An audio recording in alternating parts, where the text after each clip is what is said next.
The Medal of Honor on my chest meant nothing when I was sleeping under a bridge in Phnom Penh. 3 Purple Hearts, 2 Bronze Stars, and 20 years of military service. All worthless compared to what a 24-year-old Cambodian woman took from me in just 18 months. My name is Colonel James Mitchell, and this is how I went from commanding 500 soldiers to begging for rice on the streets of Cambodia. I retired at 52 with full military honors. The ceremony at Fort Bragg was everything a soldier dreams of: crisp salutes, folded flags, and promises of a grateful nation. My pension was $8,500 a month, plus disability benefits. I had a house in Virginia worth $2 million, investments totaling another $1 million, and a Harley-Davidson I'd promised myself since boot camp. But retirement felt like death. My wife had left me 10 years earlier, said she couldn't compete with the army for my attention. My kids were grown, successful, and too busy for their war hero father. I spent 6 months rattling around that empty house, talking to ghosts of soldiers I'd lost, drinking whiskey that tasted like regret. Then I saw the documentary about Cambodia. Landmines, poverty, children who needed help. The old soldier in me stirred. Here was a mission, a purpose, a reason to wake up that didn't involve a bottle. I contacted an NGO that cleared unexploded ordnance. They needed advisors, people who understood military explosives. Within 3 weeks, I was on a plane to Phnom Penh. The heat hit me like Iraq, but the smiles were different. These people had suffered genocide, war, starvation. Yet they greeted strangers with genuine warmth. I threw myself into the work, training local teams to identify and remove landmines safely. For the first time since retirement, I felt useful. Sophea worked at the NGO as a translator. 24 years old, university educated, with English so perfect, it made other translators sound like amateurs. But it wasn't her language skills that caught my attention. It was how she treated the village children. She'd spend her lunch breaks teaching them English, using her own money to buy them notebooks and pencils. "Colonel Mitchell," she said one day, "you look sad even when you smile." "That's what 20 years of war does to a man," I replied. "My country had 30 years of war," she said softly. "But we learned that sadness is a choice. Happiness is also a choice. Which will you choose?" She started joining me for coffee after work. I'd tell her about America, about military life, about the dreams I'd deferred for duty. She'd tell me about growing up in poverty, losing her father to the Khmer Rouge, working 3 jobs to pay for university. Her resilience humbled me. "You're like a warrior too," I told her one evening as we watched the sunset over the Mekong. "No," she laughed. "Warriors destroy. I want to build." The transition from colleague to friend to something more happened gradually. She'd text me good morning messages in broken English that made me smile. I'd bring her American coffee because she said the local brew was too weak. We'd work late reviewing reports, our hands accidentally touching over paperwork. "Sophea," I said one night after 3 months, "I'm old enough to be your father." "My father died when I was 2, she replied. "I don't need another father. I need someone who sees me as I am." Our first kiss happened during Phnom Penh, the festival of ancestors. She was crying at a temple, praying for her lost family. I held her, and suddenly she was kissing me with a desperation that matched my own loneliness. We made love that night in my apartment, and I felt reborn. Here was a woman who understood loss, who'd survived horror, who chose happiness despite everything. The relationship moved fast. Within 2 months, she was spending every night at my place. Her mother and siblings welcomed me with elaborate dinners I insisted on paying for. Her youngest brother called me Uncle Jim and showed me his school reports proudly. "I want to take care of them," I told Sophea. "Your family is my family now." "You're too generous," she protested. "We don't need your money." But I insisted. I paid her brother's school fees, $300 a month. I covered her mother's medical bills. $500 here, $800 there. When their roof leaked during monsoon season, I hired contractors to fix the whole house. $5,000. It felt good to help, to use my wealth for something meaningful. The first sign of trouble came when Sophea mentioned her ex-boyfriend. Van was a Cambodian businessman who'd left her for a richer woman. She showed me his Facebook profile. Handsome, successful.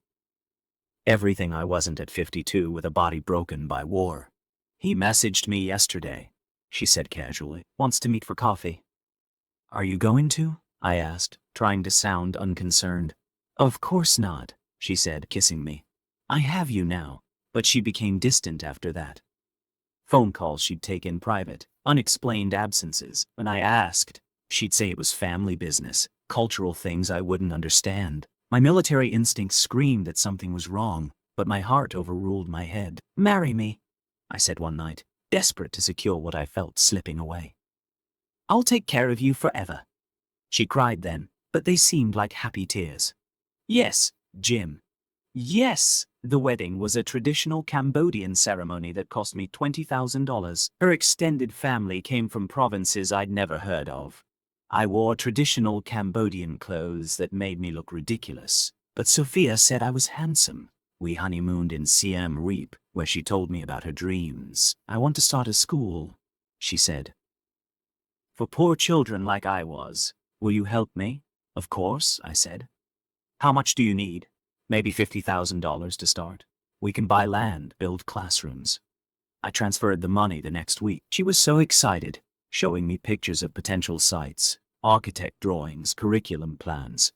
This was it, our project together, our legacy. I started the visa process to bring her to America, but she resisted. Let's finish the school first, she said. Then we can go. But the school never materialized. There were delays, permit problems, family emergencies that drained the funds. Her mother got sick, needed surgery that cost $15,000. Her brother got arrested. Bail and lawyers cost $10,000. The land deal fell through. We lost the $20,000 deposit. I'm sorry, Sophea would cry. Everything goes wrong. Maybe I'm bad luck. No, I'd comfort her. We'll figure it out. I'll send more money. My financial advisor back home was screaming warnings. I'd already transferred $150,000 to Cambodia in 6 months. My investment accounts were emptying fast, but I was in too deep to see clearly. This was my mission now. Save Sophia, save her family, build something beautiful from the ashes of war. Then I found the second phone. It fell out of her purse while she was showering. When it buzzed, I saw the message preview. How much more can you get from the American? My hands shook as I opened the phone. Hundreds of messages between Sophea and Van. Photos of them together. Recent photos. Details about my finances, my pension, my properties. Plans to get me to sell my house, to empty my retirement accounts. And worse, messages mocking me. The old soldier thinks he's saving me, one read. One read, he doesn't know he's the one who needs saving from his stupid romantic dreams. When Sophea came out of the shower, I was sitting on the bed with both phones. The blood drained from her face. Jim, I can explain. Don't, I said. Just tell me if any of it was real. She stood there in her towel, water dripping on the floor, and for the first time I saw her clearly. The tears that came so easily. The perfect tragic backstory. The family that always needed help. It was all performance. And I was the audience of one. You want truth? She said, her voice changing from sweet to sharp. Truth is, you came here thinking you were a hero. Big American soldier going to save poor Cambodian girl. You wanted to feel important again. Needed someone to worship you. I gave you what you wanted. I loved you, I said. You loved the idea of me. Young, beautiful, grateful. You never asked who I really was. You just saw what you wanted to see. She was right. And that made it worse. I had cast her in my salvation story without ever wondering if she wanted the role. How much? I asked. How much what? How much have you taken? She shrugged. Maybe $200,000. I'll keep count. It's not like you'll miss it. Rich American, big pension, huge house. You have more than you need. I'm selling the house, I said quietly, to bring you to America, to start our life together. For the first time, she looked uncertain. Selling your house? The buyer closes next week. I already transferred half my retirement fund here. For us, for our future.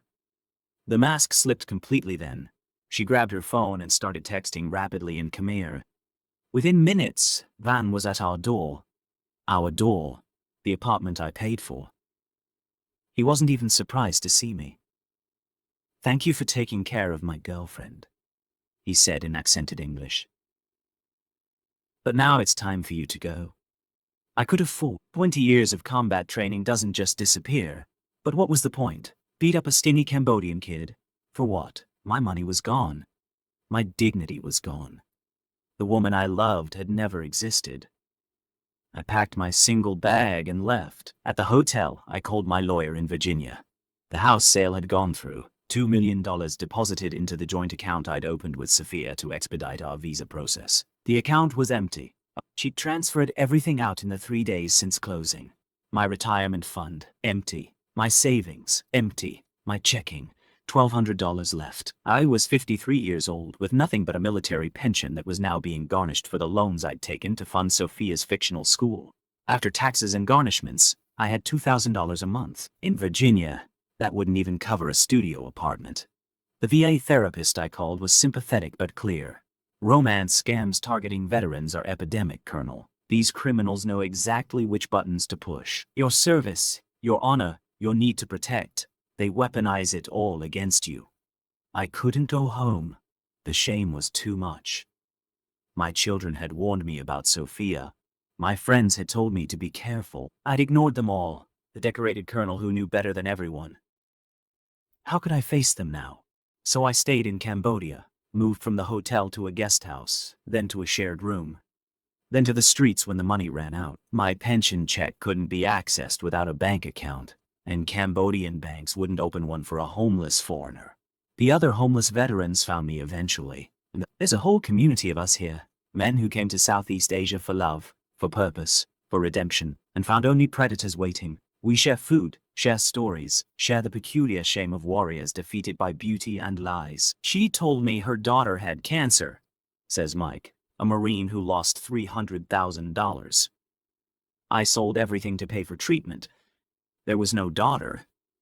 "Mine said she was building an orphanage," adds Terry, ex-Navy. "I funded 3 orphanages. They existed only in photoshopped pictures.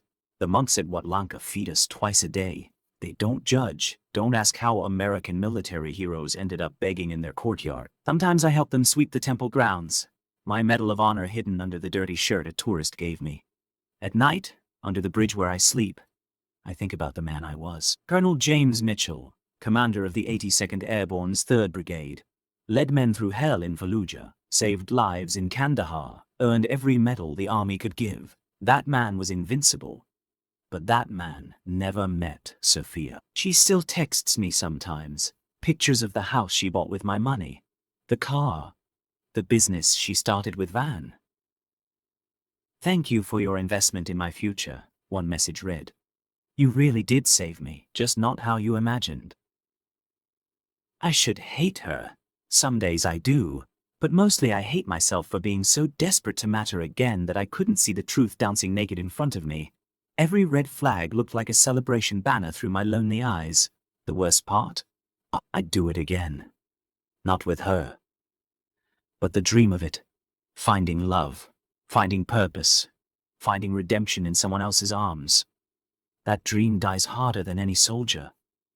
A young backpacker gave me $20 yesterday. Enough for a proper meal. Maybe a shower at the public bathhouse. As I counted the bills, I laughed. $20. I used to spend that on coffee without thinking. Now it's the difference between eating and starving. My name is Colonel James Mitchell. I have a Medal of Honor, 3 Purple Hearts and 2 Bronze Stars. I commanded 500 soldiers and saved countless lives. And I'm homeless in Cambodia because I fell in love with a woman who never existed. If you're a veteran reading this, if you're anyone thinking about finding love abroad, remember my story. Not all enemies wear uniforms. Some wear sundresses and perfect smiles.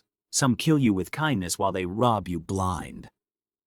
The Medal of Honor sits in my backpack, wrapped in plastic to protect it from the rain. Sometimes I take it out and remember the man who earned it. He was a good soldier. He would have made a terrible husband anyway.